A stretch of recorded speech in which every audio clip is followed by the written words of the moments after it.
بسم اللہ الرحمن الرحیم۔ سامعین محترم، رسول اللہ صلی اللہ علیہ وسلم نے فرمایا کہ اللہ تبارک و تعالی چھینک کو پسند کرتے ہیں اور جمائی کو پسند نہیں کرتے، کیونکہ جمائی شیطان کی طرف سے ہے۔ جب چھینک آئے تو ہاتھ یا کپڑے سے چہرے کو ڈھانکیں، چھینک کی آواز کو دبا لیں۔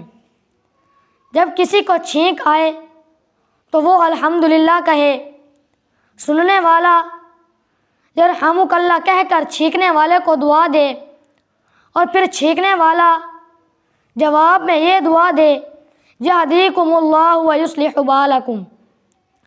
سامعین محترم، حدیث مبارکہ کے اندر آتا ہے کہ ایک مسلمان کے دوسرے مسلمان پر 5 حقوق ہیں، اور ان 5 حقوق میں ایک حقوق یہ بھی ہے کہ جب کسی مسلمان بھائی کو چھینک آئے تو دوسرا مسلمان بھائی اس چھینک کا جواب دے۔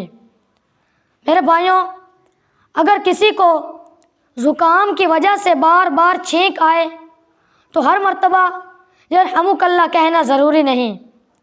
جہاں تک ہو سکے جمائی روکنے کی کوشش کریں۔ جب جمائی آئے تو اپنا ہاتھ منہ پر رکھیں اور آواز نہ نکالیں، کیونکہ شیطان اس سے ہنستا ہے۔